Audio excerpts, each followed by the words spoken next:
Final countdown to the draft. It's that time of the year, Draft Mania. John Harris joins the locker room. Let's get into it. Let's cover every angle of this thing from the Texans' point of view. Yeah. Yeah. It's the locker room on YouTube.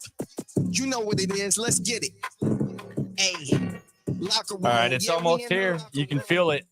Draft coming through. We're about a week away.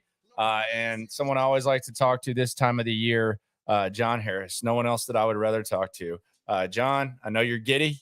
I know you're feeling yourself. You might have to wait a little longer, maybe a day longer to actually cover a draft pick, or will you? We can get into that, but it's nothing that you haven't done before. And I would say the vibe, at least since we've been knowing each other, because Deshaun was really my first draft since we've been working closely together. But I would say, I want to say it's a relaxed draft, but the vibe is a little different than what we've become accustomed to. Yeah, I mean, that now we've done drafts. This will be, if my math is correct, 18, 20, 21, 24. For the last 7 years, we haven't had a first-round pick. So, yeah. So the draft party got moved. It was probably, I don't know, it was probably a couple hours after the deal with Minnesota, and I popped my head out of the studio, and I just so happened to see Nick. Mark and I were recording something, and I was kind of in front of Mark as we were walking out, and he sees me. He goes, "Oh man, I'm sorry about your draft party," just dripping with sarcasm. And I was like, "Man, I don't care about the draft party, man. I like the deal. I mean, I didn't mind because the players." He said exactly what I was thinking, is that what they're looking for, to me, defensive tackle and corner, those kind of being the two that I think about the most. That's kind of the sweet spot for them, 42 through 50, 42, 59. I think that's kind of the sweet spot. I don't think, there's not a Stingley, there's not a Sauce at corner in this draft. There's some good corners, and they're ones that are going to go in the first round after the quarterback, wide receiver, offensive tackle run.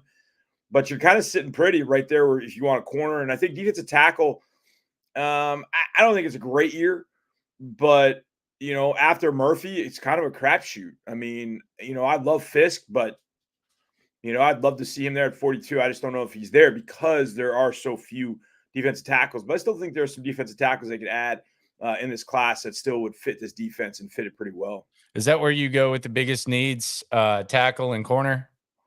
I think so, Landry. I mean, I don't rule out wide receiver still. I still think running back. I don't know that you can absolutely 100% buy into the fact that Joe Mixon's going to stay healthy for 17 games. I mean, I'd love for him to, and he's been pretty durable. But Damien's behind him, and look, Damien admitted last year, this was a tough offense for him to get accustomed to. So hopefully he'll get accustomed to it, but you just can't take that risk. And I just feel like you can't have enough game changers, man. You cannot have enough playmakers. Like, get him the ball and do something. You can't have enough of those guys. So bring me all the wide receivers, especially in this draft, man. This wide receiver draft, people have talked about it for a while. I've been talking about it since I started studying them last year. Like, man, as I was looking at them last year, in the summer, I'm like, well, I got a lot of receivers in my top 100. Is that right?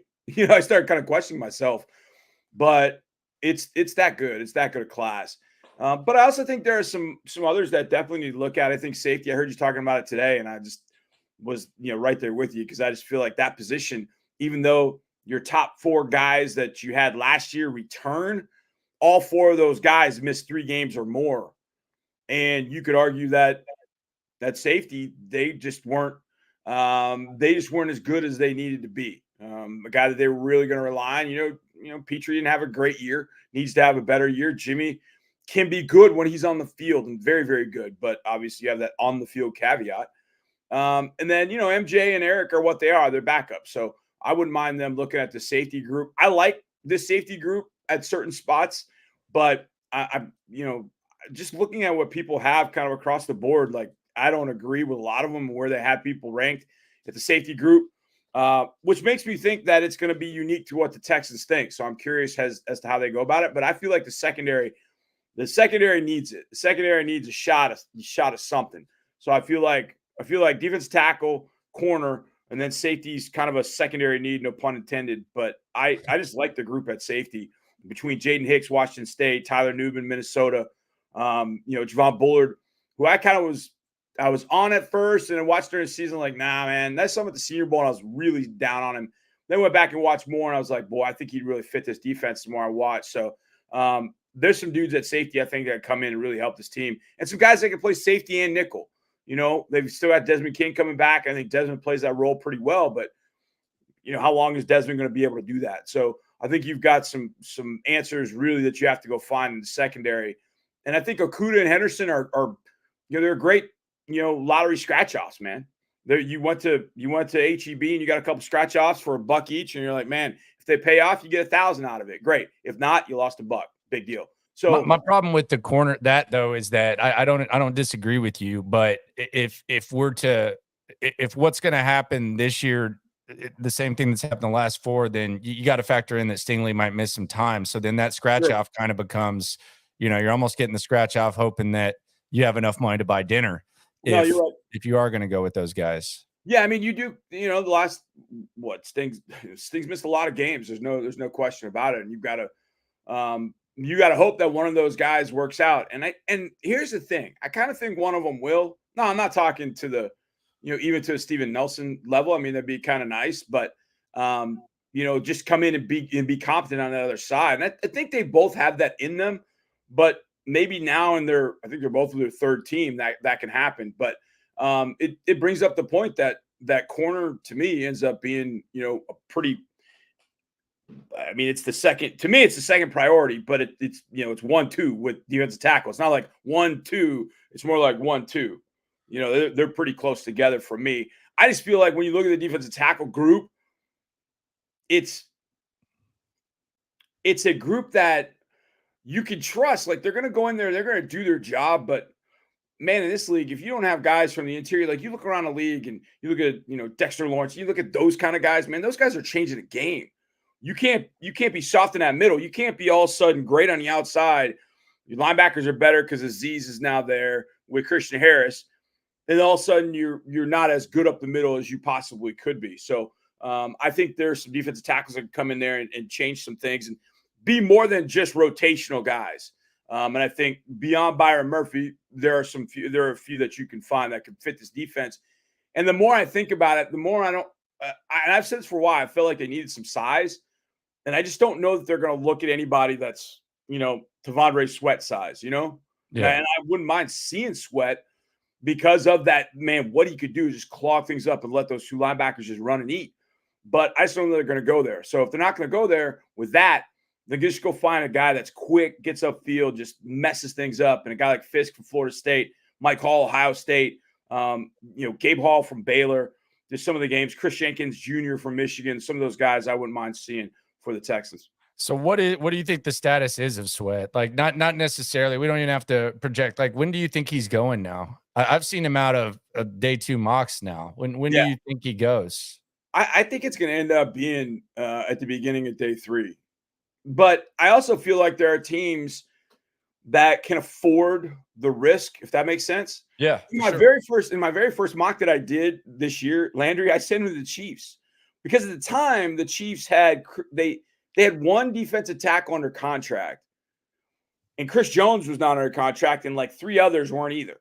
Well, they brought back all of them, but I still think, man, if you put Tavondre Sweat next to Chris Jones, holy crap. Yeah. Now, I know you can't do that for like 60, 65 plays, but the 30 or so plays that you're going to do that for in a game, man. So a team like the Chiefs can afford that in some sense. They can afford that because he comes in, they read him the riot act. Now, I don't know if what happened with Rashee Rice ends up being an issue with them and, hey, we're not going to touch that anymore. But I think there's going to be a couple of teams that are going to go, you know what, we can afford this. We can afford the risk. Either we've got extra draft capital and we're going to get to it before other teams would think about it. Or you're a team like the Chiefs, you're coming off a couple championships, and hey, what do you got to lose? If you bring in a guy in the late second round, bottom of the second round, and you bring him in And so it doesn't work out. It's bottom of the second round, beginning of the third round pick. So there's some teams that can afford it. I don't know how the Texans will feel. I think it's more that he's just not the style of player they like. The guy, the big girthy guys they have are athletes. Like Hassan Ridgeway was 325 pounds, but from the University of Texas, like he's a freakazoid. Like you see him, like he doesn't have a bunch of body fat. Like he's an athletic looking dude, and he's an athlete. He just could never stay healthy. And that's always been his issue. That's the kind of player they're looking for. So, I mean, Sweat's an athlete at 365, but if he ain't willing, if he's sitting there in an interview and he's saying, hey, I'm good at 366, like not going to budge, like, I don't know, man, that's not a great place to start, but there will be some teams that won't give a damn about it. Yeah, that's gonna be one of the more interesting guys. So if let's say that your top corner, your top safety are there, where do you want to go? What's a dream scenario when it comes to the secondary? Let's start by looking at the corners. When are we going to see corners go? I know people like Mitchell, people like Arnold. Kool-Aid McKinstry seems to be like a real popular name. Dejean's interesting. What is your dream scenario for them when it comes to corner? Well, first of all, with Dejean, I don't know if you've seen this. You may have, because I know you follow things pretty closely. But have you ever seen his basketball dunk tape from high school? Yeah, I have. Yes, he's a freak. He's a freak. Like I first saw it when I was started studying him, because I put it into YouTube because I wanted to see particular games, because YouTube will have like full games and stuff. And so that was the first thing that popped up, and I was like, hot dang, whoa. And I was like, that's Dejean. So he's got some athletic ability, but those guys you all mentioned, they won't get to 42. I mean, I don't even think there's a puncher's chance any of them gets to 42. McKinstry seems to be getting some momentum lately. I don't know if when do you think he goes? I still think he's a first rounder, because when you look at the bottom of the first round in particular, Detroit's the one, because if you start in the middle of the round, like Indianapolis, I mean, they need a corner. Jacksonville, you could argue, needs a corner. Buffalo might. They kind of need receiver too, though. Yeah, I'm just saying that it's in a mix. Detroit absolutely needs a corner. They traded for Carlton Davis, but they also lost Cam Sutton, so they've needed help at corner for a while. Green Bay probably looks at safety. They've lost a couple safeties there. Those are ones that I think, and I may have missed a few along the way, that might need corner. But I know those kind of starting in the middle of the round, where you start seeing some of those guys go off the board. People think that Dejean to Green Bay is a fait accompli, because Green Bay just snaps up every player from Iowa there's ever been. And Lucas Van Ness last year, who everybody wanted to be a Texan, I guess. Will Anderson was not in the thought pattern for most. But anyways, so I think those guys you mentioned, they may be off the board. You start thinking about some of the teams with second round picks that might move up, that might want a corner. That could possibly happen. But it's going to be tough for, there's also Nate Wiggins, a part of that mix. So there's a part of me that wants, hey, Jacksonville, go get a receiver. Leave the corner on the board. Indianapolis, if you want to go get a receiver. Now, I've heard a rumor that Indianapolis is going up for Malik Neighbors, and I don't know if I'd like to see that, but yeah, that's not great. That's not great, But that I've heard they had him in for a 30 visit, and Indianapolis is close enough to the top 9, top 8 that they can go make a deal and go get whichever of those receivers is available, be it Neighbors or Irsay would pretty much. I mean, you'd have to leave him alone and put a tie on the door if he somehow found a way to get Harrison. Oh God. I used to bring that to, I used to say that to Mark back in the early days of Marvin Harrison Jr. I was like, Mark, you want to live your worst life?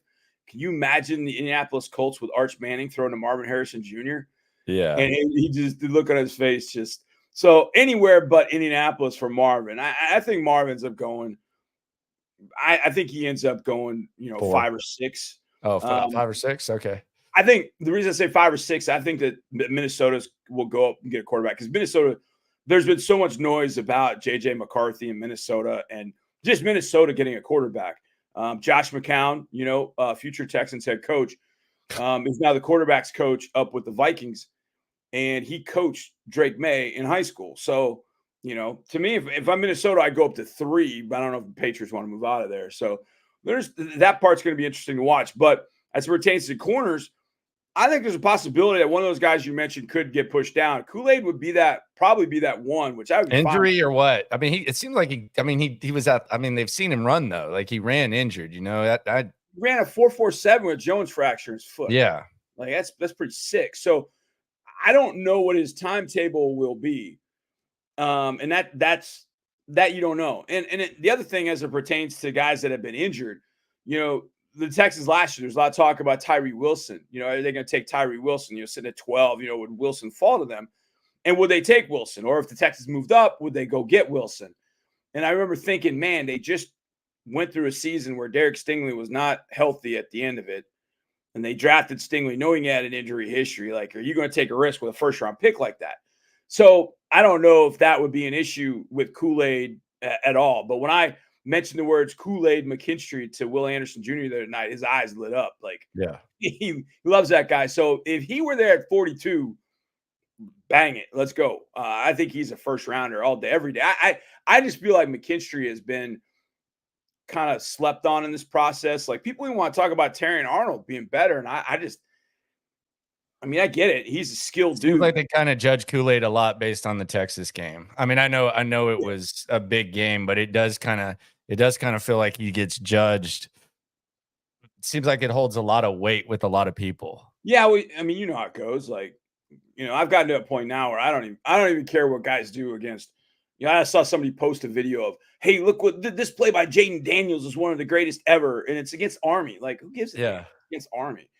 But when you're doing it against Texas, or you're not doing it against Texas, or a school of that ilk, then okay. But I saw Kool-Aid McKinstry lock up Malik Neighbors in 22 at Baton Rouge, like locked him up. So, you can look at it, how many different ways at that point. I just feel like I saw more good from him in 22. Makes me think that maybe that foot was a problem throughout 23. And that was probably, part of the issue. So I hope it gets corrected, because I think he's going to be a whale of a player. Man, I would love to see him here in Houston. I just don't know it gets to 42. So then at that point, you kind of go to your next tier of corners. And how far is too far? If we're talking corners, like how far is too far given what could be available? Like how far back do we want to go if we're talking about 42? Like, would you send the Dejin card if he's there? Do you like Dejin enough at corner? Yeah, I would. Now, I would play Dejin at safety. Okay. I just would. Because that's what he was, and then they moved him to corner. Yeah, I just didn't love him at corner, honestly. Yeah. I think he's a ball player. I'd love to see him with his team, because I think he's got a lot more athleticism than you would possibly think. When you see him, you're like, well, wait a second. He should be. No, he's an athlete. Dude ran 4.42. He's got a 39-inch vert. Like, he's a stud. But I would play him at safety. I just have had that feeling about him. I'd much rather have him there than at corner. I just feel like there are other natural cover corners in this draft. But if he's there at 42, shoot, I'm throwing that card up there, and then I'm drafting him. Then I'm going to get him here, and I'm going to decide whether it's safety or whether it's corner. Might be returning kicks for you too. I mean, absolutely. And in this new world of returning kicks, you don't know. It's a factor now. It definitely is a little bit more of a factor, it appears. What about safeties? You mentioned safety. You mentioned that you're kind of different. Who are you different on? The few that I usually see, it's usually anywhere from Newbin to Hicks to Bullard. I think Bullock gets in there every once in a while. Yeah, who do you like at safety? Here's where I'm low. I guess I'm a little higher on Newbin than some. I got him number 34 in my Harris 100. I just think he's a big time player. Now he's not 4.4 fast, and I think that's part of the reason why. But his range and instincts are so good. And I know that would worry some people, like, he's not the fastest guy, but man, I watch him with his range in the middle of the field, and I'm like, that joker can play. Hicks is a hell of an athlete, but he'll color outside the lines. Like, he'll come up and hit. He doesn't wrap up. Physical dude, but there are just I mean, he does things athletically speaking, but sometimes football things are just like Newman's not going to miss those football things. Hicks will, but those are my two. Kinchins from Florida, I kind of, he and Bullard, I kind of rode the wave on. I went to the Senior Bowl like excited to see those two, and when I saw him in person, I was kind of like, I don't know, I'm not totally sure. So just trying to reconcile that. That's the hard part. It's like that's the first time I've seen him in person. So trying to reconcile seeing him in person versus, man, the guy I saw on film, that's not the same guy I saw. Like Bullard couldn't cover his own shadow at Senior Bowl. Yeah. Like no one. It was, if the only way he covered anybody was if he tackled him in slot. But then when you would watch them play team defense and he's back playing zone, playing a deep half or playing a deep third, or maybe rolled up as a, kind of playing a sky safety, he would look good. He'd look comfortable. And it made me go back and really like watch him again and go, okay, which guy is he? And I just came to the point that, he's a lot like Petrie, except I think he's got a little bit cleaner game. Like Petrie came to the NFL not having ever like learned how to play safety. He kind of played this really kind of specialized position, if you will. And that really was part safety, part linebacker, but he really kind of learned to play safety when he got here. And I think that's, Bullard's a little bit of that, but I just think at Georgia, last year, it was more safety oriented. And I think that's going to help him in the long run. A guy off some people that I don't know. I saw Bucky Brooks top 5 today in safeties, and he didn't have this guy. And I think it would be a mistake, but I would love to see this guy. And it's Cole Bishop from Utah.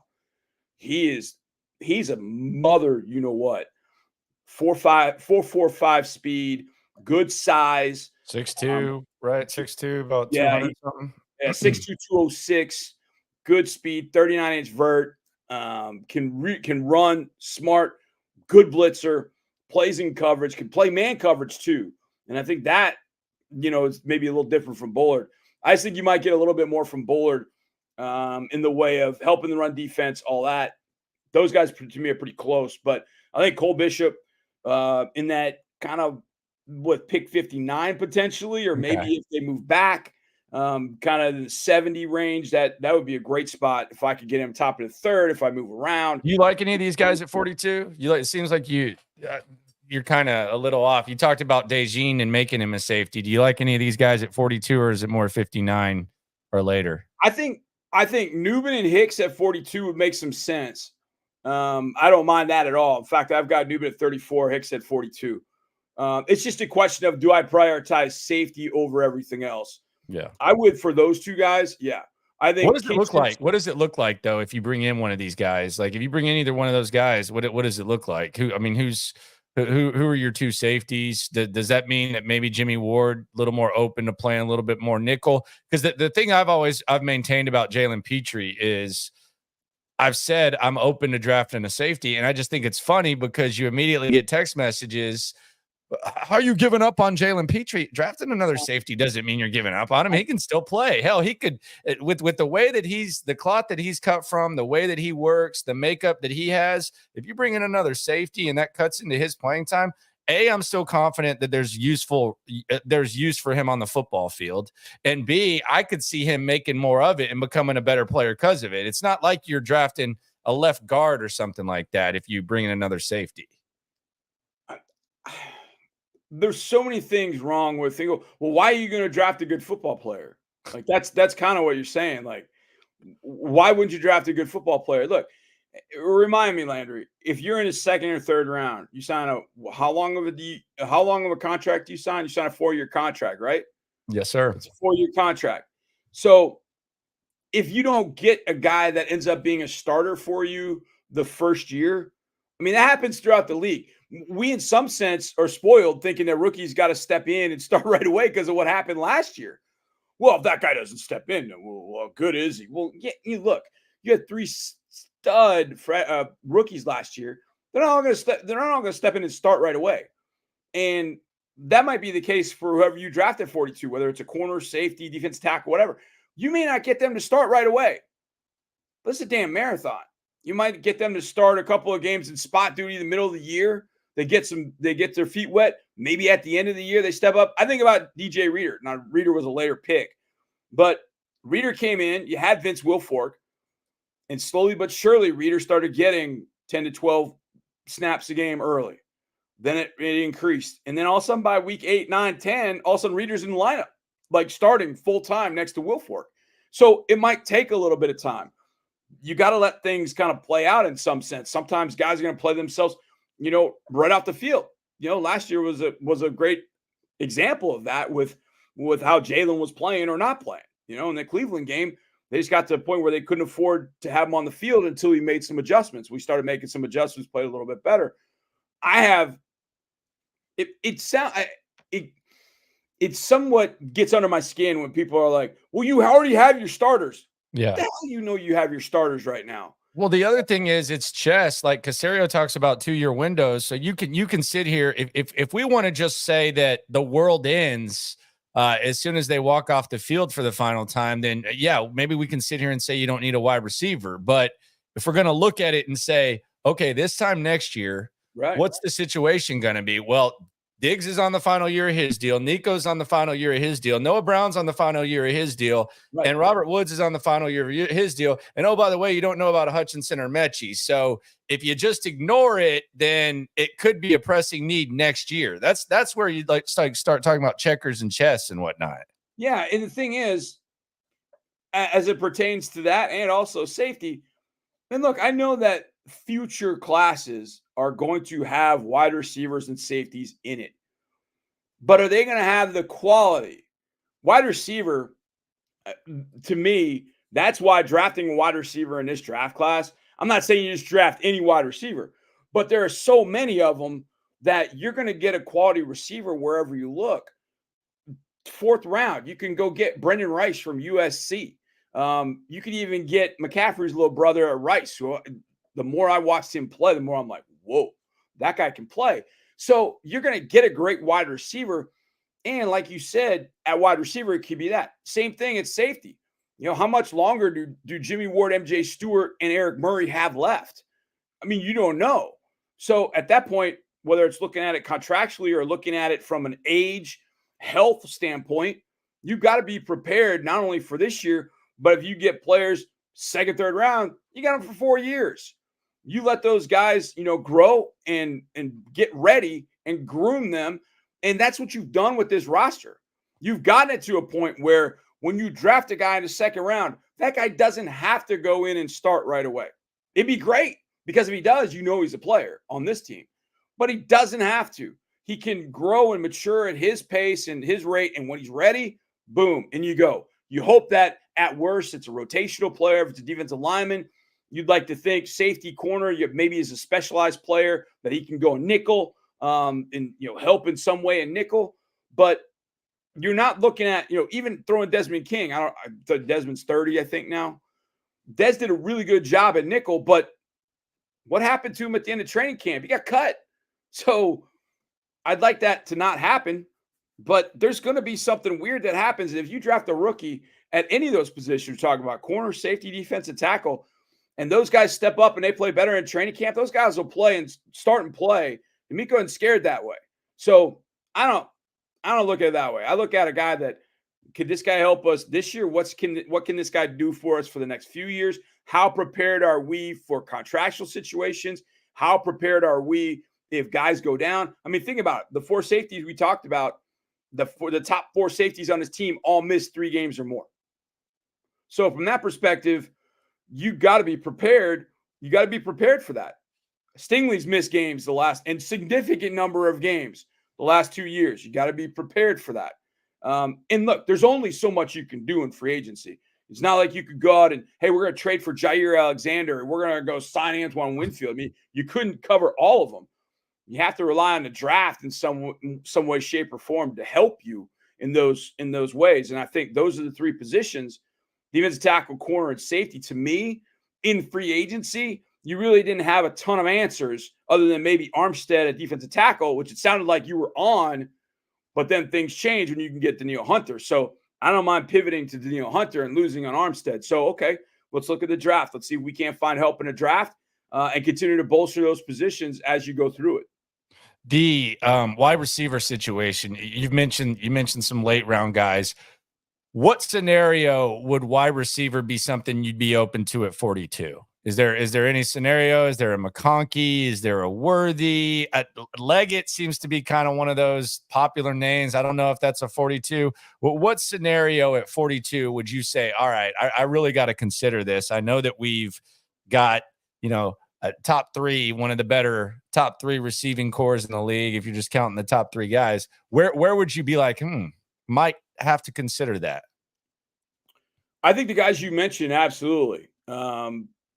Worthy, my comp for Worthy is Tank Dell. Yeah, he's a little taller. I think Tank's a better pure receiver. No, I don't like Worthy as much as a lot of people do. Like I like him. I mean, he's a good player. I just don't.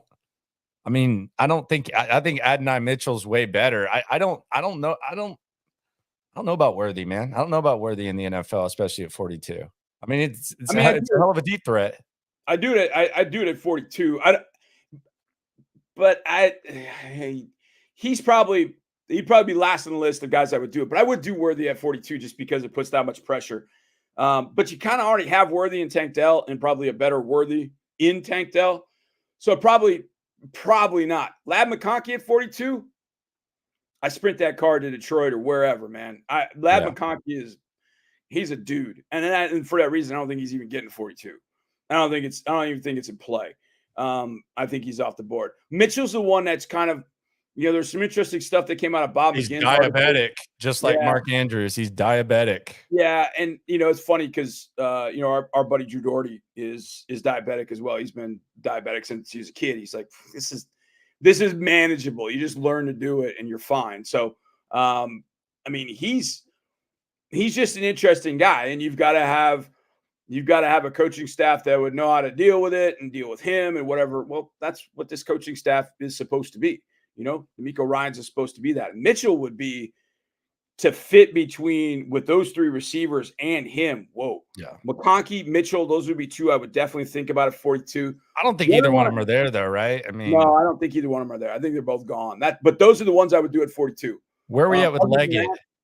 No, not 42. Not 42. Look, I saw Leggett at the Senior Bowl, and during the year, everybody was like, this dude is 6'3", 231. Deebo Samuel 2.0. Dude, he's 6'1", and now he's rocked up now. I mean, they're giving him that WWE height weight. He's jacking it up like that. Like he's built like a brick house. And he can scoot, man. He can really, really run. But I'm not doing it 42, especially for a guy that for 4 years at South Carolina was just, where was he? He didn't do much of anything. And then finally this year, it just out of nowhere. I mean, really, Leggett's been there. You think a guy at a Power 5 school, now Power 4 school, that played with Spencer Rattler, like he would be around, like he would be making plays. Like he didn't do anything until this year. I want to do it at 42. Because if Leggett's on the board, Leggett, I'm assuming, is going to be on the board at 42. Now, 59, if he's at 59, I'm thinking about it. But 42, I think I've got to address defensive tackle, corner, or safety before I would even look at that. The ones that would take precedence over that would be, to me, McConkey and Mitchell. Worthy, I would think about for sure. But I go back to, like I said, he's so similar to Tank Dell. And I've never been sold on Worthy for a long time. I mean, I get the speed, I get all that, but I don't know. I just feel like Mitchell, with his size, speed, his combination of skills, McConkey, just everything about McConkey is good and great. And seeing him up close to the Senior Bowl, like he cooked everybody. He did that to Terry and Arnold in the SEC championship game with a bum ankle. So if McConkey were on the board at 42, I would bypass all my thoughts. And Ben McDaniels and Bobby Slower are probably running to D'Amico and Nick going, hey, get McConkey right now. That one I would bypass over everybody. Where we at on Keon Coleman? I know he's kind of one of those guys that Florida State, where in the season, there was talk, man, is this guy a top 15 pick? And then he runs, it's not great. Where are we at on Keon Coleman? He would be a guy I would think about at 42. His height I mean, the height, weight, the size, his 50-50 balls. I mean, he's incredible. I mean, he's a stud basketball player in high school, and you see that. The one thing what do you run, 4.6 something? You're like, oh, Yeah. God. But then he runs like 22 miles an hour doing a gauntlet drill. It's like, wait a second. Like, that's flying. Like, holy crap. That is flying. He's got vice grips for hands. He makes incredible plays with the ball in his hands. And then last year at Florida State, they put him on punt returns. Like, hey, you want to run these punts back? And he's like, yeah, cool, whatever. And he just starts running punts back for big gains and touchdowns. And you're like, wow, I didn't see that coming. So I would think about him at 42 because he's just such a physical specimen. And I feel like there are things that they could do. You know, some of the things that they're doing with Hutch, last year, I think they could do with Coleman. He's not quite Deebo Samuel, but there are some of those things. They, bubble screens, some reverses, put him in the backfield a little bit, just give different looks. And Coleman is such a freaky athlete that I think you would get a really good return from him. Whether not talking kick punt return, I'm just talking return your investment, getting him at 42. I wouldn't have a problem with it. In fact, I think I have Coleman at like 42 or 43 in my Harris 100. So it's like right there. So yeah, I would have to think about it. I would need to know McConkey. I don't need to know anybody else. I'm drafting him. You're good there. Mitchell, I would look at, okay, are there some studs that are still left on the board at one of those positions? Coleman, I would have to Franklin. look at positions. About Franklin. No. 59 even for Franklin? Maybe. I've got him in the mid 40s, but I just don't know where he'd fit in this offense the more I've thought about it. I think we've got enough guys that can be human 9 routes that we don't need that. I want a little bit more in my wide receiver. I'd much rather take Ricky Pearsall from Florida before Troy Franklin. Damn, that's hard to say. Jesus. Yeah. Well, you might not, the way you talk about him, you'll never have to say his damn name, being XFL next year. No, man, I'm not saying that. I'm just saying, I'm just saying for the fit for this team. Like last year, if you would have said Troy Franklin, I would have said, hell yeah, do it. We ain't got any deep threats. But now you look at it and go, well, okay, Nico can be a deep threat when they need him to be. Tank can be a deep threat when they need him to be. And now you got Diggs. Yeah. So Diggs can be a deep threat. You just hope he catches the ball. So you've got guys that can be deep threats. Last year, guys that, they play quarters. They're clamping down at 10 yards on you because they don't think you can run by them. Now you can. So therefore, to me, Franklin is not as valuable to you this year as he would have been last year. All right. It is Draft Mania. Got the great John Harris here. Be sure to subscribe, like if you have questions, and they're good. We'll get to them. Now, you know what my favorite subject is, John. And this year it's kind of interesting because you might at 42 actually have the first crack at this position. It's the most polarizing position in the draft. I still think the Texans need more of this. Let's look at the running backs. Which running back? What is the earliest you would take a running back in this draft for the Houston Texans? We need 2 backs that can make plays. I'm sick and tired of, even when they're a decent football team, not having 2 backs that can make plays. Every team in the league has backs that can make multiple plays. Please make this happen. 59. That's when I would do it. Okay, 59. And who we looking at? To me, you can look at, I think all the backs are going to be on the board. I think the one that ends up being not dicey. I mean, we've seen guys come back from ACLs, but Jonathan Brooks is going to be RB1 for me. Okay. There was no doubt he was going to be RB1 for me. And you just get caught in, God, when's he? I don't know. I don't know what to do about this ACL. The medical people, it's funny. I've had medical people over the years that have come to me and be like, hey, how can you do all this draft stuff without knowing what the medicals are? I'm like, nobody knows what the medicals are. You suckers don't talk to anybody. So how the hell are we going to know? So you just got to kind of play it out. I think at 59, I would take Trey Benson or Jonathan Brooks, and I'd be happy with it. Trey Benson, sick mofo.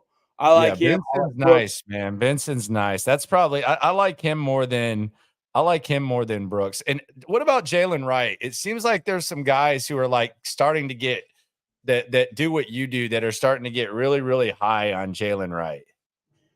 When I went to the Senior Bowl, I thought he was going to be there. He was supposed to. He accepted an invitation. When he was not there, I was like, okay. But I came back going, man, I wish we could have seen him, because I wanted to see how that speed shows itself in a setting like that. Because when I went to go see Tank, when I went to Senior Bowl the year before, Tank moved at such a faster rate than everybody else in the field. It was like, yo, that dude's special. Like, watch a punt return. It looked like dudes were running in slow motion when Tank was going full motion. You're like, God dang. He's like 78 RPM, and those guys are 45 RPM. It was amazing to watch, and you see that speed discrepancy. I wanted to see Wright. Wright's a legit home run hitter. Legit. His track speed is sick. Yeah. And that – he's nice, man. yeah, I'm a fan. Those are my top three. Those are the three.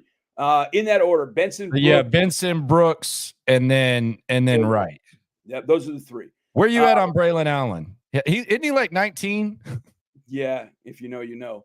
I'm not the biggest fan. Okay. I love the athleticism. Well, I should say this. I love height, weight, that I'm good with. Not a fast guy. I don't lose my you know what about a running back not being 4'4".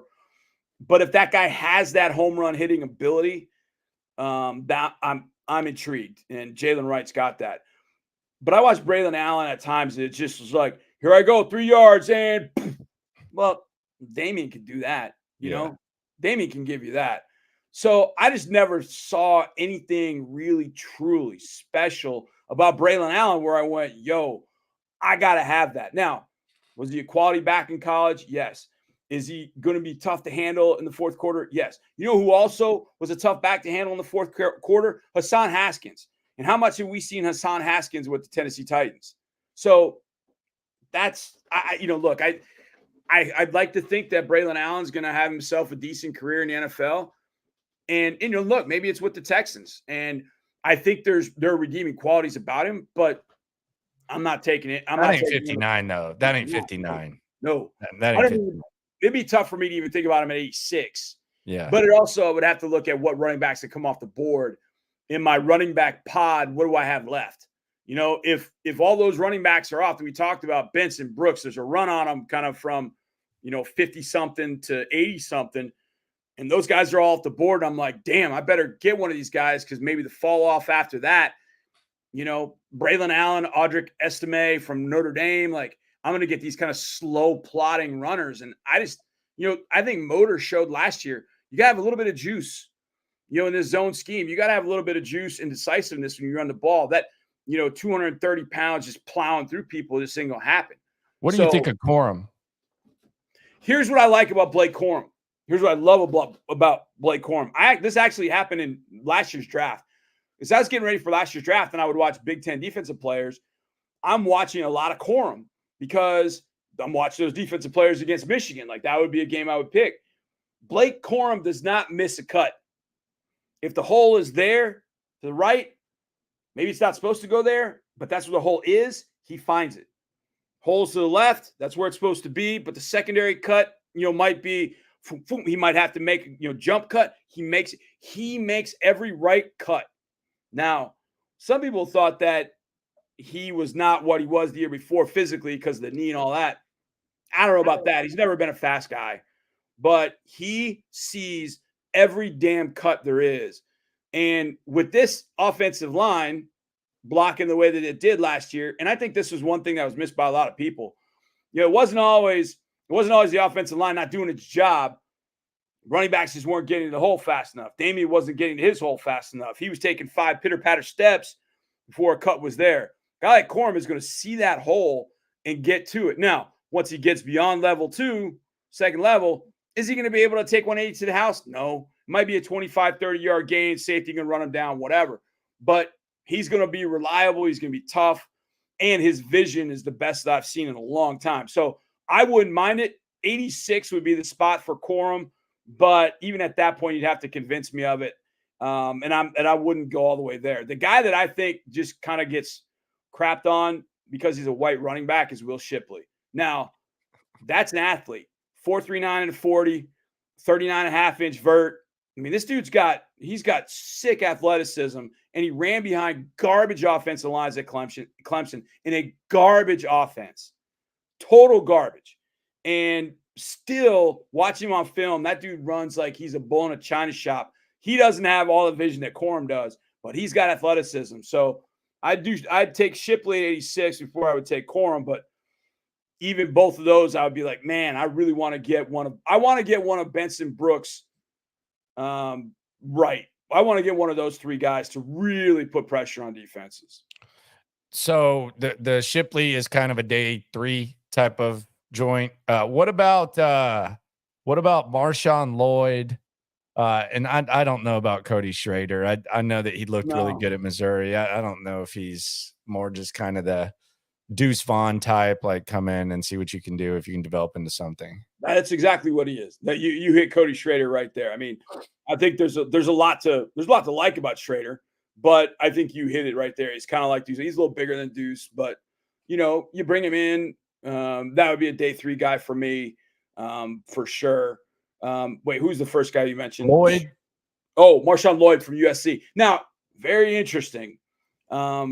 That would be one I would think about at 86 as well. He and Shipley, I would think about. I liked him better at South Carolina than at USC. I don't know why. I thought 2022, I was like, man, I like his fit in this offense. I thought he was more than just kind of this plow through everybody runner. The USC, it's kind of felt like, now take this with a grain of salt in some sense. I thought USC's offense sucked. It was a mess. And Street football. It really was street football. But what came out of that for me about Marshawn Lloyd is he's got better pass receiving skills than maybe I first thought. And then I saw that at the Senior Bowl. Like, he ran really good routes. So I could see him 86. But again, at one point, I thought about a comp. I don't know what I came up with my comp for Marshawn Lloyd, but at one point I was thinking his comp was Dameon Pierce, but I can't remember. I have Dameon Pierce as a comp for one of these running backs, but I can't remember which one it was. But Marshawn Lloyd dang it, I can't find it now. Marshawn Lloyd, who did I have a comp? Oh, my comp for Marshawn Lloyd was Javonte Williams from the Broncos, which I would take. I think Javonte's got a little bit more kind of sick agility, can make you miss in space, more with jump cuts and things, but kind of size-wise, I think he would fit. A guy for us that I really wouldn't be opposed to at all is a kid from Louisville, Isaac Guerendo. That dude can fly, and he's good size. He is fast. In high school, he ran like 10-1, 10-2, and 100 or something like that. Some sick track speed.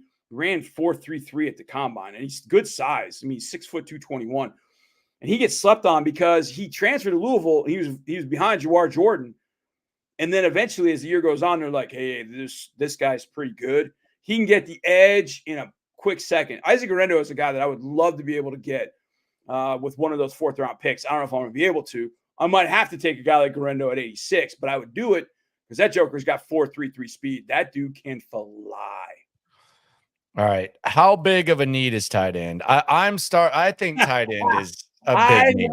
I know what you think about this. No, I've been, it's important, man. Like, and I mean, they're using Andrew Beck a lot, and God bless him. But I mean, you're not able to do fully what you would like to do ideally when you're using someone like that. Brevin Jordan, God bless him. He's not a traditional tight end. You have to get him out in the flat and throw it out there. If you're relying on him to block, you're basically playing with 10 on the field. It's not really Dalton Schultz's strength. You need multiple tight ends. I just feel like tight end needs to be somewhat of a priority. And when I heard Caserio, and I think Stutz pointed it out, when I heard Caserio mention like 2nd round gems, I think he mentioned like 3 tight ends. Last time he picked at 42, by the way, 2010, they got Gronk. I think that was pretty good. But they need another tight end. They need tight ends. They got to do something there. Tell me I'm wrong. No, everything you said is right. But the other side of this is you have to have somebody in that tight end class where you go, that guy. Yeah. That's the guy, or those are the couple of guys. That this isn't that draft. I know I know your guy Jatavian Sanders is a guy everybody wants and loves, and I've watched I don't know how many games of Sanders. I don't get it. Athletic profile is not great. He's hurt, man. He was hurt this year, though. In fairness, he was really, really hurt this year. And I give him that, for toughing it out. And there are a few guys, Theo Johnson at Penn State. I think he's fine. I saw him at the Senior Bowl. He's all right. Jared Wiley from TCU. Jared Wiley from TCU is getting a lot of love. And I like him. I saw him at Senior Bowl. I was like, boy, he's impressive looking. He's a guy that I would fit. I like him. Ben Snott from Kansas State is more kind of an H-back, fullback, tight end. He's kind of more in the Andrew Beck mold, but hockey player. He's kind of a badass athlete. So I would Stover.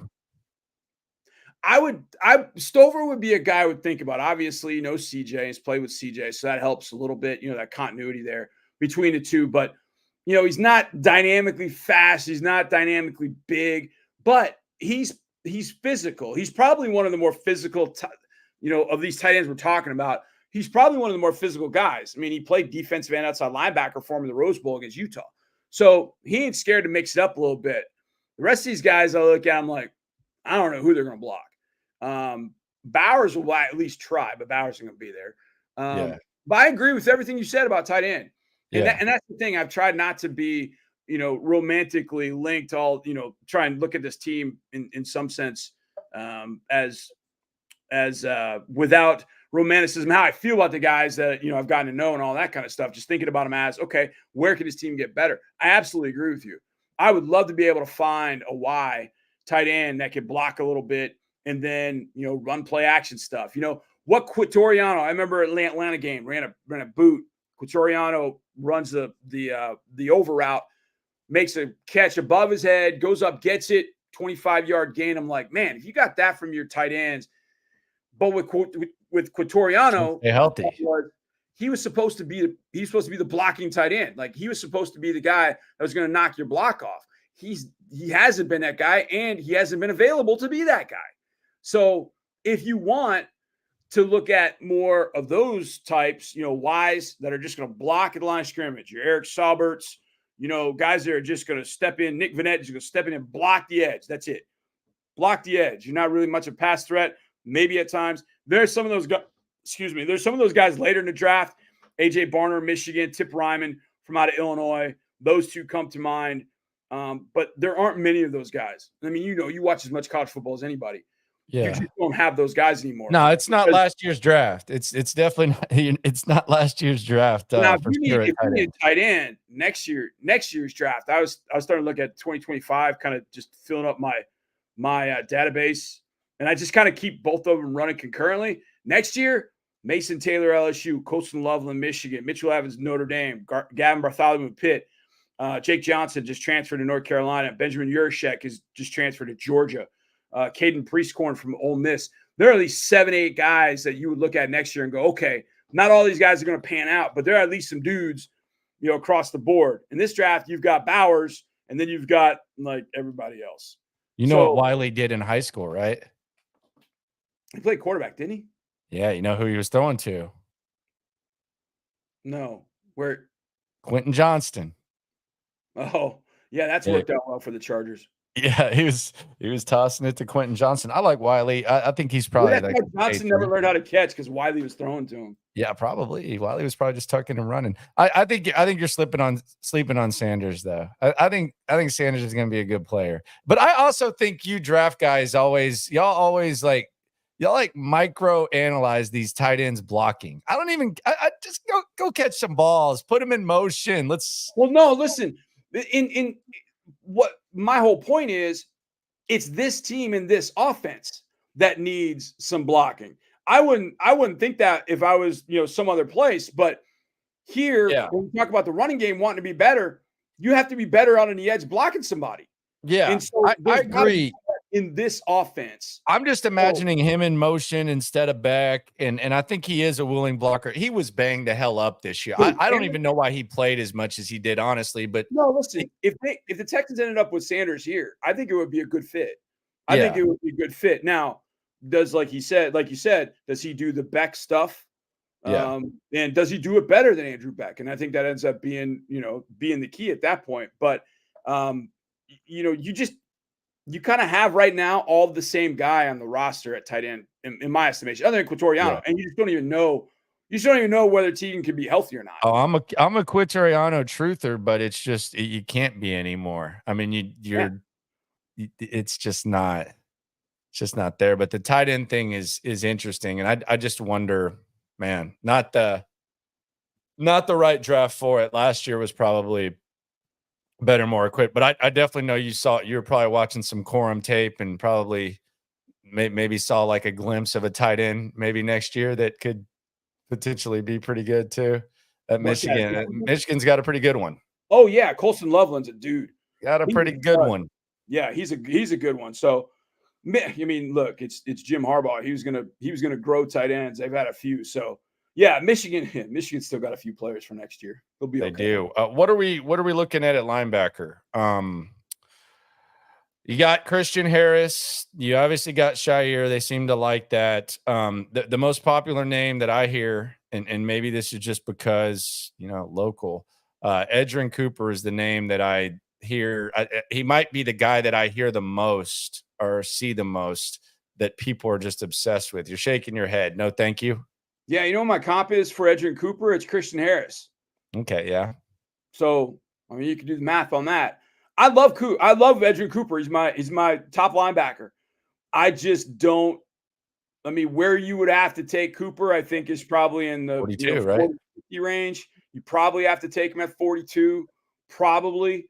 It's probably one of the first few linebackers to go off, depending on how you see, Peyton Wilson, Junior Colson. But that's where it goes. To me, he is Christian Harris, and you have Christian Harris already, and he's growing, he's emerging. Neither one of them is going to play the mic. So that's why you went out and got Aziz. Aziz is going to wear the green dot, I would assume. He runs everything. That's just not Christian's role. And, Cooper did a lot of things at Texas A&M, but, kind of being the mic, he was the move guy. Like, you moved him all over the place. So you could get him blitzing, you could get him spying. That really was when the time he would play the mic is when he was spying. Well, that was when you were in your sub package stuff. Cooper's a great player. I just don't think you already have him.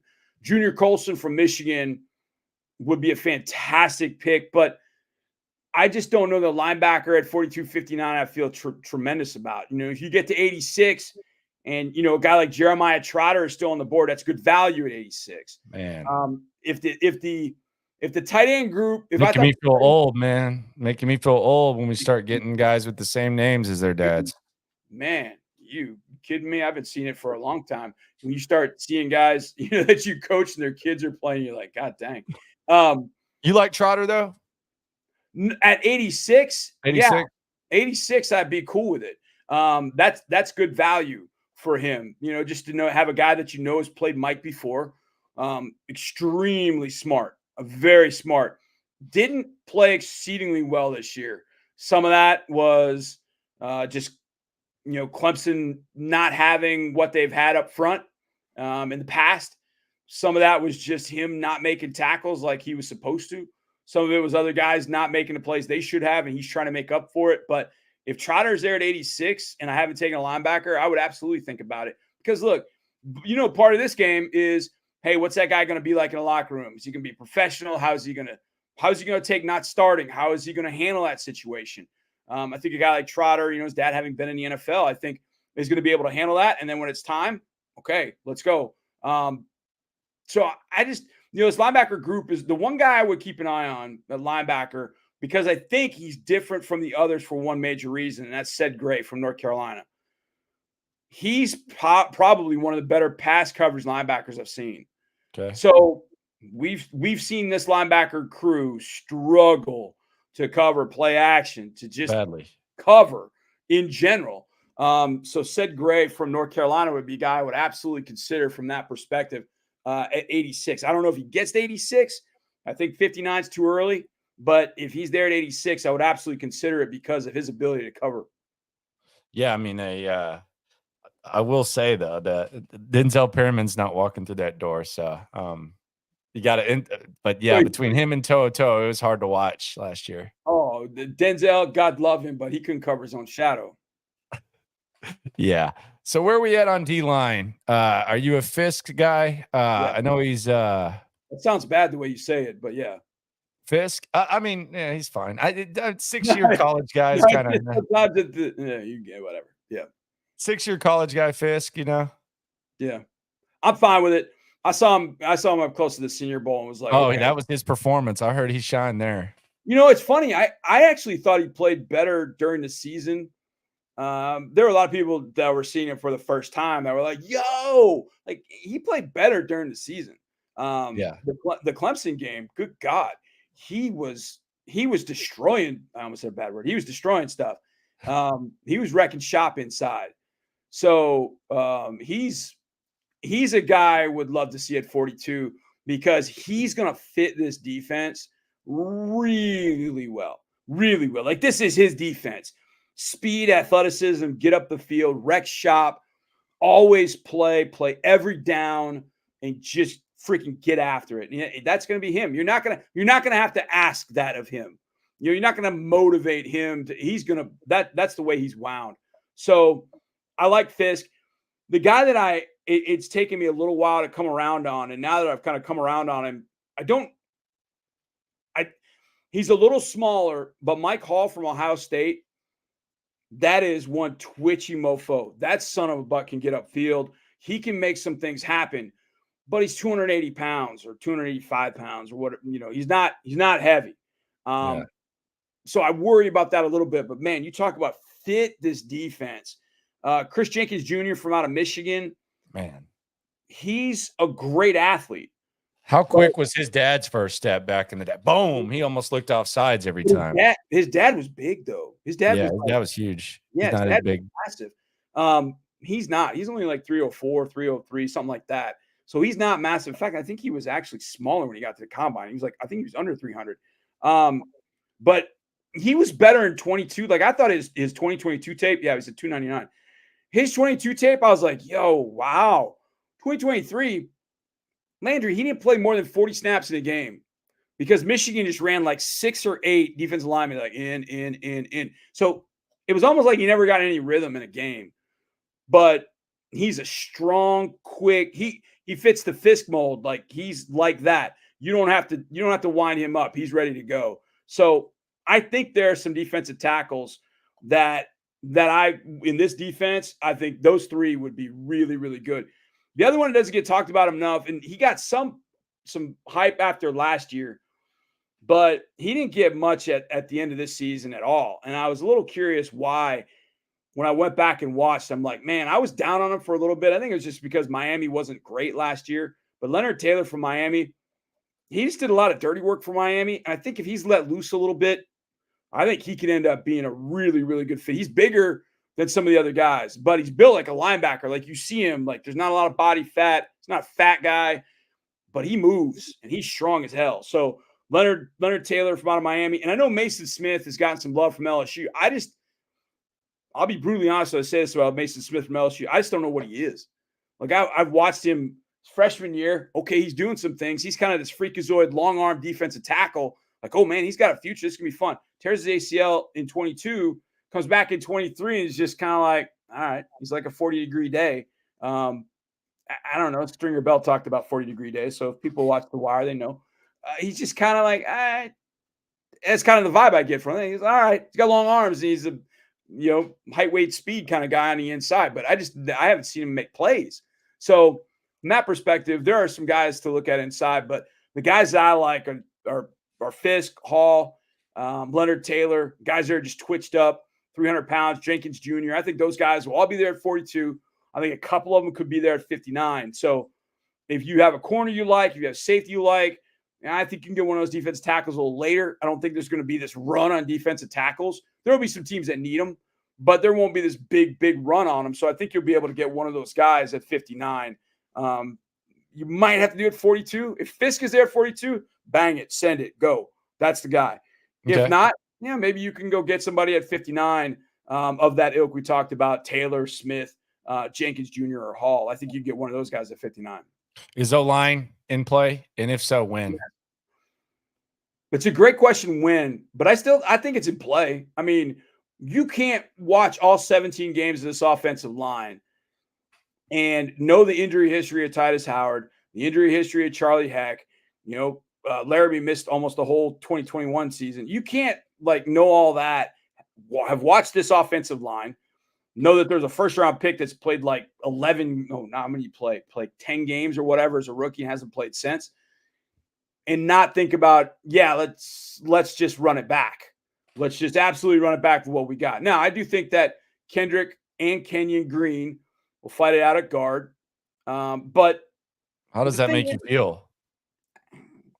Is that even a pay-per-view fight? That seems like one that they show for free before the pay-per-view. If that's a fight, if that's an MMA fight, then my gosh, that's opening on ESPN before they kick it to the PPV. It's a dark match. Yeah. I think Kendrick's better than people think. He played good, man. I'll give him that. I'm being kind of a smart ass, but he played good. He played better than people thought. I mean, I thought Seth was going to send him off to Siberia when he watched him, and then Seth watched him a couple times. Like, you know what? He's better than I think. I think they had him at fullback. They kind of embarrassed him a little bit before they traded for him. Well, I think it just goes to show. I mean, look, we've probably seen this with players that have been here in Houston. You watch a guy here in Houston, you're like, oh man, that dude sucks. And all of a sudden it's like, well, why is he playing for them and playing well? Sometimes the opportunity is different. Sometimes you got to hear the same message differently. Who knows? But Kendrick stepped in at guard, did some good things. So I think if I look at it from two perspectives. Number one, what if you didn't draft an offensive lineman? Would you be okay? I think you'd be okay. You just have to figure out, all right, is Juice going to end up being your starter at guard or at center? I'd like to see it at center. Then let those guys fight it out at guard. Or do you need to leave Juice at guard, and because those other two guys are not cutting it, and you got to go back to Jarrett Patterson at center, and then you need to let Patterson and a rookie fight it out for the center spot. That's one. The other way to look at it is, all right, is there an interior dude in particular that you look at it and go, okay, this guy can make us better right now. Like, this guy can step in and start. He's better than any option we have at guard, or he's better than any option we have at center, and we can leave Juice at guard. It's not a plentiful interior offensive line draft. So the guys that I would think would be fits are probably way gone by the time I would think about it, which would be 86 at the earliest. And then day 4, you're like, dang it. Is Bo Limmer from Arkansas? Is he still on the board? Is that possible in the 4th round? I think that's a possibility, but they're just not many guys that I look at it and go, yeah, I think kind of okay. Well, what about LaMea from Utah? Is he on the board? Okay, I would think about that. Is he there at 86? What do the other positions look like? Could he be there at the 4th round? Those kind of things. I would love to be able to do in the 4th round, wait until day 3. But I got a feeling the way Nick's going to move around the board, I think they're going to end up with 4 picks on day 2. Okay. Somehow, some way. All right, so 4 on day 2. Okay. Sign me up for that. Day 2 is my favorite day, man. I love day 2. Day 2 is awesome. I'm glad we put you get to sleep on it. You get a reset. You kind of gas yourself up over who's available. You get it's like just that adjustment. Yes, then you draft Xavier Philo at the top of the 2nd round. You just chill and watch it, especially if you have full draft. Now, if it's like a few years ago and you don't have a 1st or 2nd, that sucks. But if you're sitting there lurking on day 2, sign me up for that for sure. Yeah, I mean, if you got to wait till pick 68. Now, I will say Brian Gaine waited till 68 or 69 or whatever it was, got Justin Reed. Like that paid off. But, Bill O'Brien in 2014, top pick of the 2nd round, ended up picking Xavier Su'a-Filo, and that didn't work out very well. Did not. Got Justin Reed, and then they took Martinez Rankin instead of Brown and Andrews. Mark Andrews was on the board. Yeah. Me and you were not as big on Andrews. I loved Andrews. He's my guy. I liked Andrews, but say it, he couldn't block. I didn't worry about that. Because I knew what Andrews was. It wasn't that. Yeah, he's a receiver anyways. That's what he was in high school. Here's the way I look at it. Because a lot of people will say that, Landry. They'll be like, "Oh, you didn't like this guy." Like, no, I didn't like him in the 1st or 2nd round. Yeah, you didn't like him as much as I did. I was there very it is. There. Admit it. You love Mark Andrews. Well, I was Bryce or bust too. So I mean, we got to be honest. I can't just toot my own horn. I got to at least be honest there. This draft stuff, when you hit one, you better talk about that for a bunch of years, dude. My whole thing on the draft is this, and this is the best way that I can put the draft, because you get the jackasses who are like, oh yeah, you had this guy or that guy. It's like, yes, the reality is, if you just wanted to say every player sucks, then you're probably going to be right more than anyone who actually tries to look at players. If you just want to say everybody's going to suck, there is a good chance that 4 years after the draft, you're going to be the biggest genius there is. Absolutely. I've thought about that for a long time. And the thing is, I kind of go the other way, Landry. I try and talk about more about what, why guys are good, or why guys are even being considered. There's some that over the years, I'll kind of shoot down that I don't like, where I won't like a lot of people like this guy in the first round. I mean, I won't touch him in the first round, but hey, if you give him to me in the third, fourth round, I'm going to like him. To me, it's about the value of where I see the value of a particular player versus where he gets drafted, and whether you've put that good value to use. So yeah, you're right about that. Hey, do you like this quarterback? Nah, he's going to suck. I mean, think about if you said that from Kyler Murray's year, which was 2019 on, and you just said, nah, he's going to suck. He's going to suck. He's going to suck. Yeah. You think Trevor would be real right. You'd be right you're right 90% of the time. Yeah. It's tough. I mean, and it's hard. The good thing is that, and this is what I was saying last year, is the swing and the miss is not as costly as it once was back in the day, because you can miss on Zach Wilson and still build a roster and then try to figure something out. But I mean, if you miss on Jamarcus Russell or something like that, or Sam Bradford, or it's someone at the top, it can kind of set you back. How did you handle the quarterbacks this year? I know you're kind of, let's pretend the Texans never got CJ. They waited on a quarterback, and let's say they had the number 2 overall pick. What are you? Is it Daniels for you? Is it, I'm kind of scared either way? Where are you at? Let's say if they were in that situation. I mean, Daniels, the way I have him ranked, to me, Caleb's 1, Daniels 2, felt pretty solid about that. Then to me, there's a little bit of a gap to Drake, and then there's a bigger gap to McCarthy. I feel like the tier 1 is the top 3 with Caleb, Jaden Daniels, and Drake May. Tier 2 is McCarthy, and then tier 3 is Nix and Penix. And then tier 4 is Spencer Rattler. And I think that Spencer is probably closer to Nix and Penix than Nix, Penix, and Rattler are to McCarthy is to the top 3, if that makes sense. So that's how I would kind of go with those guys. And I just feel like, Daniels going into 2023, I felt like, okay, there's more there. I felt like there was more there. Just watching some of the things he was doing in 22, it's the big win against Alabama. He brings them from behind. They have the great the ending where they scored a 2-point play against Alabama. Like, you could start seeing, like, there's something there. And then I remember distinctly hearing that, and I don't remember where I saw this, but somebody mentioned, man, this LSU in the fall camp, like, man, this LSU offense is tearing it up in fall camp. And I remember that can always mean 2 things. And 2 things can be true. That means either the LSU offense could be awesome, or their defense could suck. And both things were true. Yeah. The defense stunk, and the offense was really, really good. I just saw a lot from Jaden. I thought his touch, especially on throws outside the numbers, got a lot better. I thought he made better decisions throwing the football. He didn't always make the best running decisions, when to slide, when not to take a hit, all that kind of stuff. But I thought his throwing decisions got better. I thought he became more comfortable in a muddy pocket, that he didn't have to run all the time. He could, and he did a lot. But he would also hang and make throws from the pocket, as well as he let things just kind of. You better learn to get down, though. Dude, he better slide, or somebody's going to kill him. I mean, God, Lamar does it to a certain point, but Lamar, for some reason, like, someone can be like coming to take his head off, and he can duck. Like, for some reason, Lamar has like that, and Lamar's gotten better at sliding and avoiding it with time. But man, Daniels better do a better job protecting himself, because that dude does not give a damn when he's running with the ball. And I know you didn't just do this. I know this isn't you, but I've seen people that are comping Jaden Daniels to Lamar Jackson, and I want to punch somebody in the face. Yeah, it's crazy. Like, those 2 guys are so different. Well, there are 2 things that are similar. What? They're black and they can run. I mean, seriously. Hey, Like, you know what though? You know what happened this year that it's the first time in nearly half a decade that it hasn't happened? Can you guess? When it comes to quarterbacks? This is the first time. This is the first time, John. First time in 5 years. Can you guess? first time in 5 years. First time in 5 years this has not happened. I don't know. Someone has not been compared to Josh Allen. It's Oh, the first time in a long time we have not had at least one quarterback just heavily compared to Josh Allen.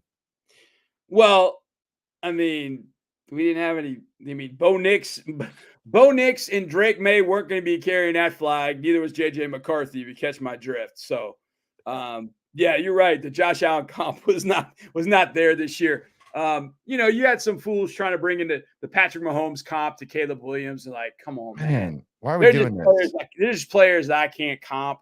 Like Patrick Mahomes, JJ Watt. I ain't putting those two guys on anybody. Aaron Donald, no way. And I'm getting to a point where I won't compare anybody to CJ Stroud.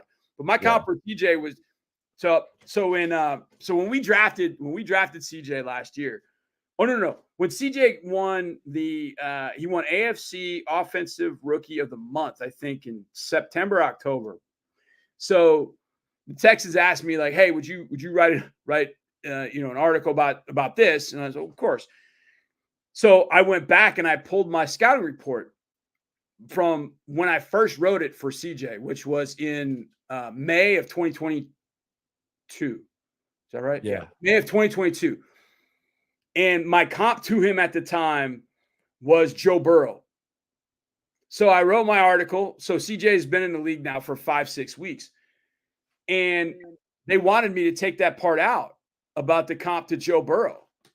And at the time, they're like, it's a really, it's Joe Burrow. It's a tough comp. He's one of the best quarterbacks in the league. And I just remember thinking at the end of the year, I was like, we shouldn't be comparing Joe Burrow to CJ Stroud. Yeah. So, maybe it's flipped, but I love doing the comps. I mean, I do them. Yeah. With my it's draft fun, guys. man. It's fun. Like and normally you're doing it on like the ideal scenario. The comps are the best, man. But when I also like to see the ones that I'd love to see the ones when people that kind of dabble in it a little bit, they like to think, that they like Colin Cowherd, for example, like he likes to kind of dabble in the draft stuff.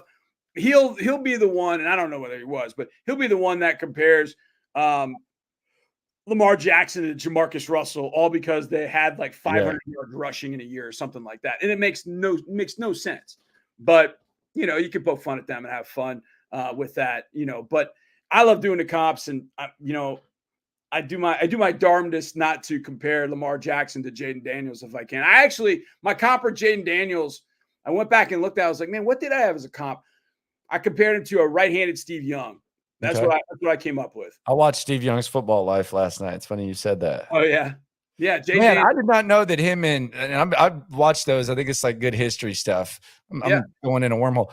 6 years him in Montana. Good Lord. I mean, it was right on the edge of my time. I remember the back end of it, but 6 years. Yeah. He hated it. He did not want to go to San Francisco for that reason. He did not want to sit for how many ever years. Well, Walsh told him that Montana wasn't going to recover from the second back surgery, so he was a little more open to it. And then when he got there, he said he saw Montana jog out at camp and was like, "What the hell, Bill Walsh?" And Walsh he kind of toyed with both of them too. Montana will tell you stories on the other side of it too, of like how he would put Young in a game, and he didn't think Joe was playing very well. He wasn't doing this. Joe might get a little banged up. Then Steve gets in. He tantalizes everybody for a little bit. That's definitely an interesting 30 for 30 or documentary to watch. The Football Life was really good on that. That's patience, man. Can you imagine being in Houston and we've got a quarterback that sits for 6 years. Well, he was supposed to get $40 million in the USFL, and then it folded, so he only ended up getting $3 million. Then he was actually going to get traded to St. Louis.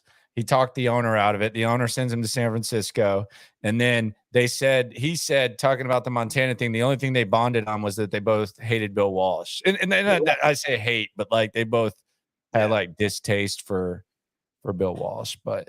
Yeah, good old Football Life, man. And learning something new. James Harrison cut 3 times. Good Lord. Yeah, that's a good one. The James Harrison. football life is pretty awesome. He's and he awesome never dude. plays if Joey Porter doesn't get in that fight before the game where he got like he never even really gets in. So that dude's crazy. That was Lane, you brought up a good thing. I have a feeling next year could be another one of those years where there are no comparisons to Josh Allen for the quarterbacks next year are trash. Yeah. Like the quarterbacks next year are trash. It's bad. And I to the point where I'm even hearing like Ewers being a man. I don't believe I think I believed in him over Arch, but you want to talk about someone who can't stay healthy. I mean, he missed his senior year of high school. Quinn Ewers has missed time every single year. Only year he didn't miss was when he skipped his I say his senior year, his junior year of high school, his final year, because he skipped his senior year.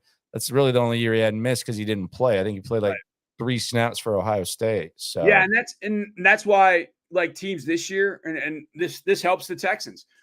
If teams, I would imagine, are cognizant of, hey, next year's class ain't that great, so we can't. I mean, JJ McCarthy's at a hell of a spot. Right, exactly. There's gonna, I mean, once you get beyond McCarthy, you got to have some serious stones. Whether you're going to draft Bo Nix, Michael Penix in the first round, I would take Penix over Nix, and I think some team will.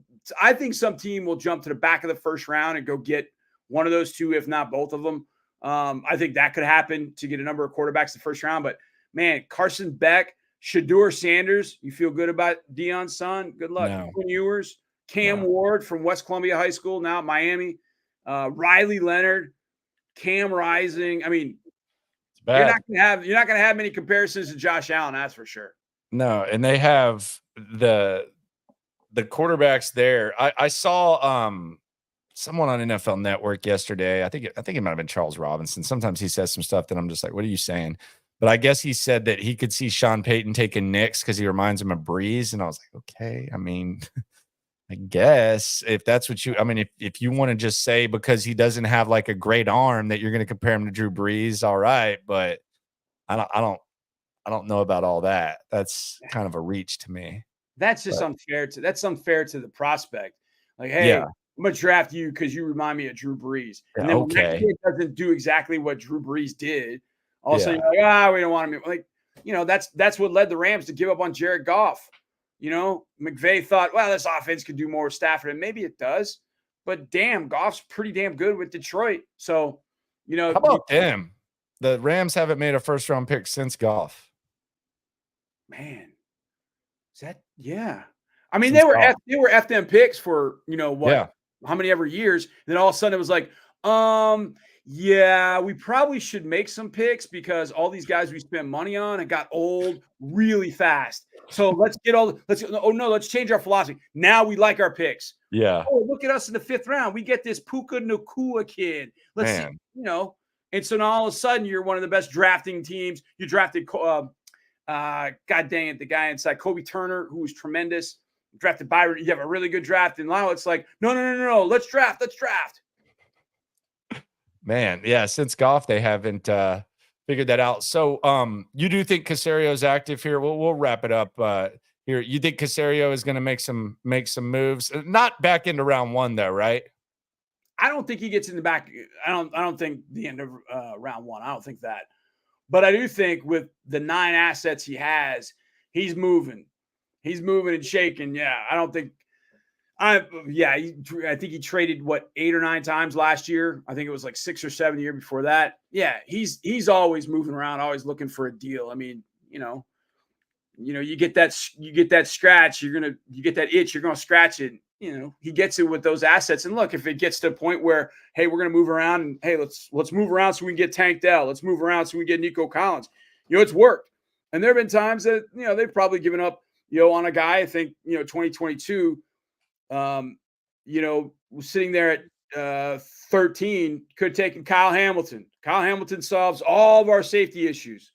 But maybe Kyle Hamilton is too good, and maybe we're not set up to get CJ that year. So maybe it worked out the way it's supposed to. But, you just haven't got much from Kenyon Green. But, man, the 2 guys that were taken, Jordan Davis, Kyle Hamilton, could have really fit here. And what are you looking for now? You're looking for DTs, and you're looking for, safety. And you still haven't solved the guard thing. So there have been times where, moving, on paper probably looked good, and you probably wished it would have worked out. You just haven't gotten that from Kenyon Green yet. Yeah.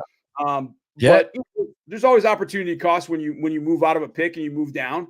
And that year, to me, I loved Kyle Hamilton. He was number 1 on my Harris 100 that year, and he's become even better than I thought he was going to be. So I always think about, well, what if that guy was with us?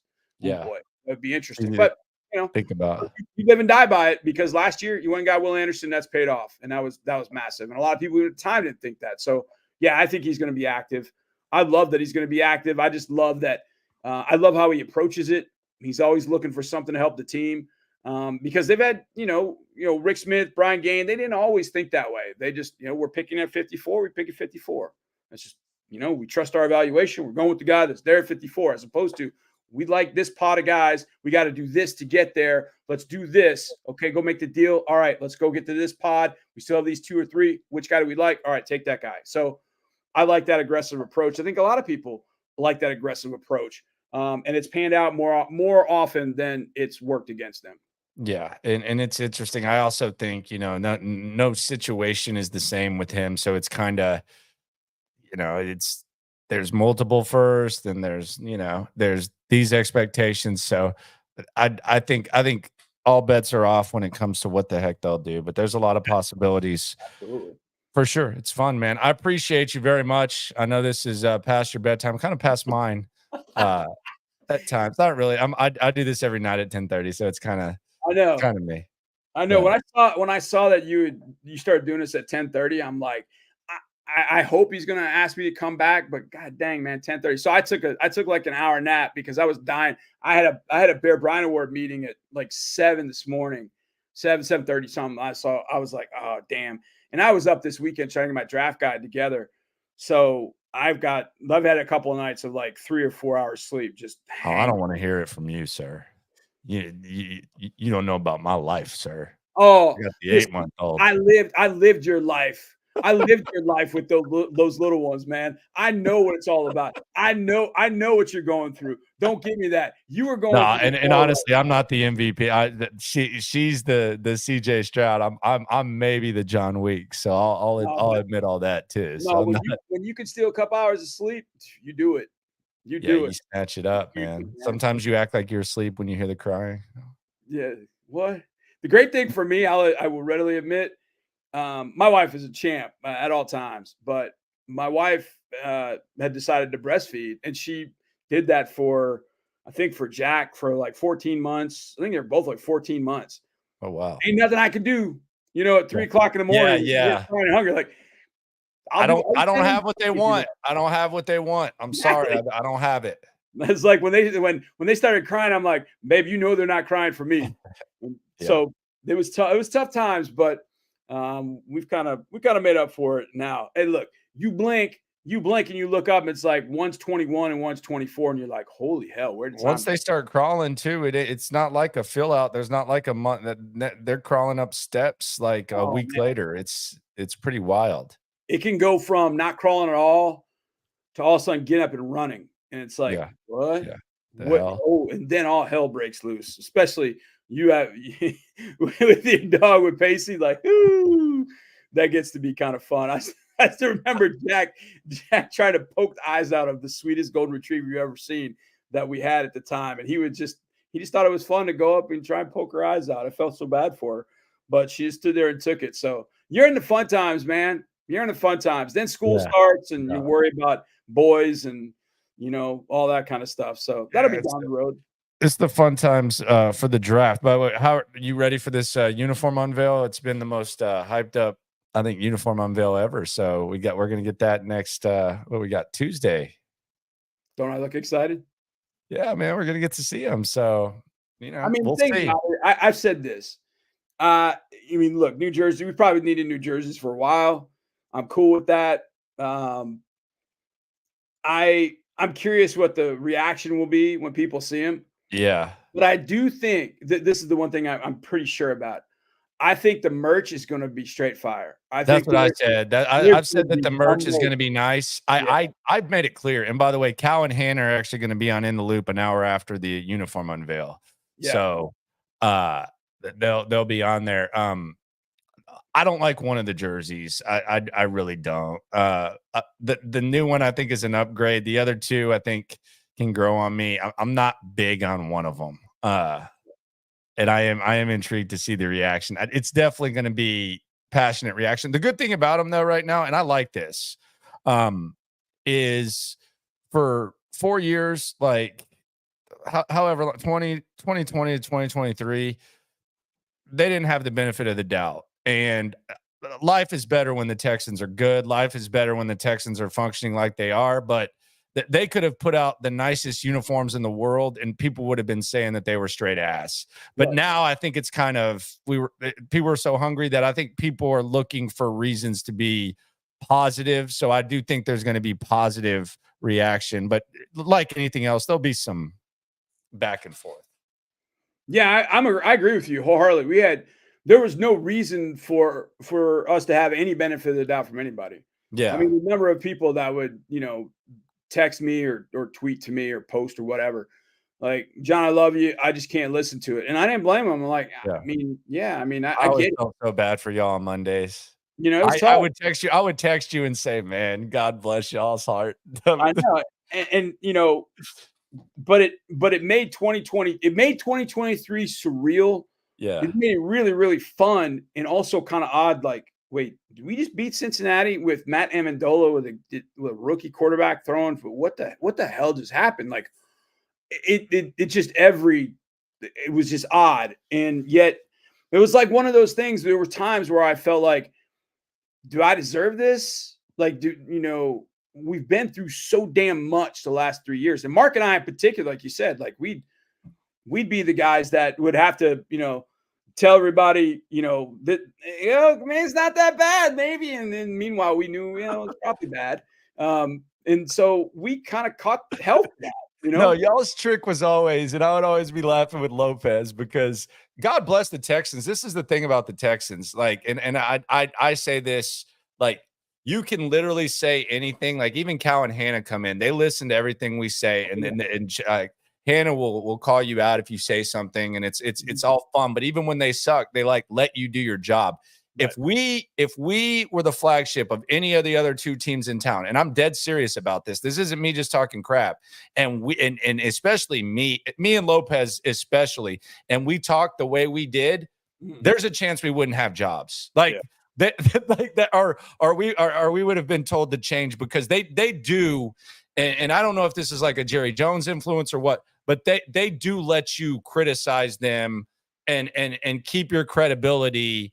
Yeah. As much as any professional team will allow you to. They've never told me not what to say or anything like that at all.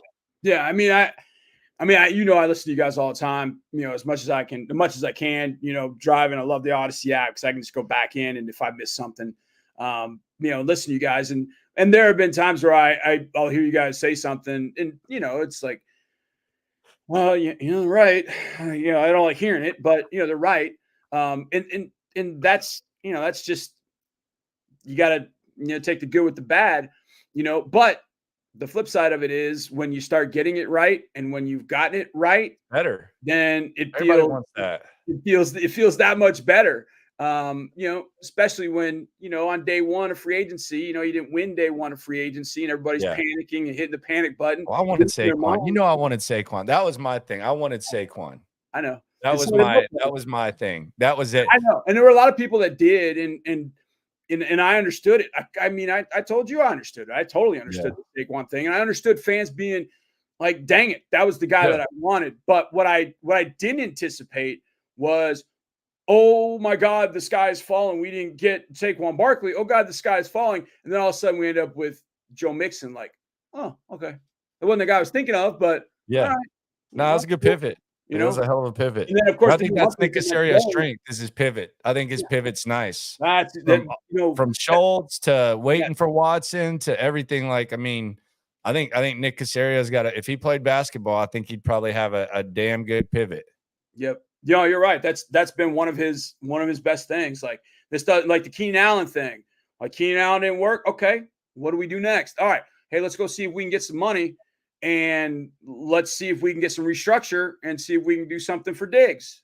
So it's just I'd love to see him work, and I'm glad he's with us because I've seen GMs not only with us, but just throughout the league that are just like, nah, we'll just draft this guy, we'll just let things play out. And it's like, no, he attacks it. If it's not working, like go try and make it better. The free agents, the first couple of years were getting guys that were just 1 and 2 year guys. I think people were like, oh, that's his philosophy. I was like, no, nobody wanted to come here. Nobody wanted to be here for, and it's like, why are you going to get tied into guys for 3 and 4 and 5 years for big money? And you don't even really know what you're going to have as a team the next couple of years. Well, fast forward to today, April 18th, and all of a sudden, what does it look like now? And it looks a whole lot different, a whole lot more fun for fans, a whole lot more fun for people that cover it. You guys would say what we would say. We would say it, in our studio, like, hey, if you're a fan, what jersey would you buy? Like, you buying a Laramie jersey? Now you go, holy crap, I can get this color of this guy. I can get this color of that guy. Yeah, you can wear a different one for every game. Like we would go to games and travel, and I'd be curious, like, oh man, they're wearing this guy, this guy, this guy, this guy, this guy. There's historical one. And you'd come to a Texas game and you'd see 80 or 99. And now you see, a ton of them. From Tank to Nico to Stroud, to Will. I mean, people have multiple jerseys. They tell me, I'm getting a Diggs jersey the day it comes out. I'm getting a Schultz jersey because I like the number 86 or whatever. You just have dudes now that when you go into the team store, you can buy the new gear of somebody, pretty damn cool, whereas it was a struggle a few years ago with that. Rough. So it's a different spot to be in. And now you got to just deal with the expectations, which should be pretty fun. Which are good, man. They're good. It's going to be fun. Well, hard to say though. I mean, the PTSD from those years, it's still there, Landry. I'll admit it's still there for me. Like, I talk to people outside the city, like, man, you guys are gonna be good. You guys are good. And I'm like, I want to tell them like, we're gonna be good. And then there's a part of me like, I don't know, man. I've seen this thing go to hell in a handbasket really fast, and I hope it doesn't. But I just want to be cautious against that. But hopefully down the road, in the short road, there'll be a Super Bowl trip, and that'll maybe change everything. Yeah, the bad won't be the potential bads are not as bad though. That I think we can agree with that. So that's the one good thing that I can say. Man, I appreciate you very much, my friend. You know how much I admire you and like listen to you and talking to you about this type of stuff. And I know you love you some day two. Hopefully you can just relax day one, do your thing. It'll be fun. The day one be cool. I mean, day one has always been fun. We do it, do the draft show on radio with Andre and Mark and myself. 2018 was really fun because Lamar was still sitting in the green room, and the only media person that his mom let speak to Lamar during that time was Andre. So Andre and Lamar are pretty close. And so we were sitting there during 2018 draft, and Lamar and Andre are trading texts with one another from the green room, the studio. He's showing me. It was kind of fun to follow and have that go on. So it's always kind of fun. And obviously, we'll see what teams in the division do with Jacksonville, Tennessee, and in Indy, and just hope they screw it up like they have before. And that would be kind of nice. That'll be win on night one. But it starts with the Texans can have a round two, like or a day two, like Baltimore did in 2018. Man, Brown and Andrews. Jeez, they have that. Holy smokes! Yeah, get a couple starters, couple impact guys. I mean, that's one of the things I've thought about. In fact, I asked Mark this question off the air. Like, next year at this time, when we look back at this draft class, what will we consider a success? Like, what will be considered a success? Like, we knew that CJ Will, probably Tank, maybe Henry. We needed those guys to be starters and immediate impact players. And they were even beyond that. This group gets interesting. Like, what's the how many starters from this 9, if it remains 9? I think it's going to end up being 7 or 8. But of this 7 through 9 player draft class, how many have to be starters? How many do you need to be starters? How many should be starters? And I mean, full-time starters. So that's what makes it interesting to me from that standpoint, because you're not picking a first rounder, and you've got a talented team. So can you draft at 42 and that guy becomes an immediate starter? Does the guy at 59 become an immediate starter? So I'm just curious how it all evolves with what they end up doing and how many, immediate starters they get, players that impact this team and all that kind of stuff. So I think that ends up being, to me, what I will kind of pay attention to. Like, is this guy they just drafted going to be just a piece, or can he be an impact piece, even though it wasn't a day one guy? So it'll be fun. It'll be fun, no less. And I say this for a lot of people, man, because I got the mic. I listen to you and John every day. You know how I feel about you. It's Mutual Admiration Society. I think you two do such a great service to Houston, speaking the truth, and entertaining too. You know, you guys are just, you're fun as hell to listen to, man. And I do that every day. I get caught up as much as I can. So I appreciate you, and I appreciate you having me on, my friend. Thank you very much, John. Get you some sleep. I'm gonna get me some too. I just got a text. The dog's got to have surgery. So yeah, right. No. That's yeah. Oh, so I saw the bill. I didn't scroll down and look, but yeah, she ate a foreign object. She's been acting weird. So I'm actually kind of intrigued to see what this foreign object is. But yeah, there we go. But you know what? It's not bad because you got the uniforms, you got the dress. So it's all you got that right. You got that right. All right, man. Appreciate you, my friend. All right, brother. We'll see you, man. All right, there you go. That's the great John Harris. Appreciate him for coming through. Football Takeover. Be sure to check that out. That's my guy right there, JH. Couple of program notes that you guys may like. Again, the uniform unveil. Cal and Hannah going to join the show in live in studio. You can see it on YouTube here. Go to the Sports Radio 610 page. Next Tuesday at 11. The uniforms are dropping at 10. They're going to join us in studio live at 11. So go with Sports Radio 610 YouTube to check that out. We'll also have reaction here. Nick Caserio speaks tomorrow, which is actually today because we went a little long with John. So Nick Caserio at 11, you'll hear that in the 11 a.m. hour. And then another special programming note for a lot of you that are fans of myself and Cody Stutes. We're going to have a draft collab next week. Also, myself, Brandon Scott, Cody Stutes from the Nick Caserio press conference, 2 right here on YouTube on Sports Radio 610 as well. So you're going to get to hear me, Cody Stutes, Brandon Scott host a radio show, Manana. Appreciate everyone for coming through. Be sure to subscribe, like, and always remember when it comes to this Texan stuff, we're all in it together. Big thanks to John Harris. Big thanks to you for coming through. Holy crap, we're 1 week away from the draft. Can hardly contain myself. Talk to you in about 10 hours. Let's get it. Hey, locker room. Yeah, we in the locker room. Texas talk. Yeah, you know what we about to do. Localize every angle's what we really do. We the source. We the pulse of the city too. Landlocked. Got the game in the headlock. Localize every time. Can't stop, won't stop. Yeah, we top 2 and we not 2. Plugged in daily digital on YouTube. We got takes for days, opinions to give, we got takeaways. If it's up, then it's up, we number 1. You don't need to try your luck. Locker room, yeah, we in the locker room. Texas talk, yeah, you know what we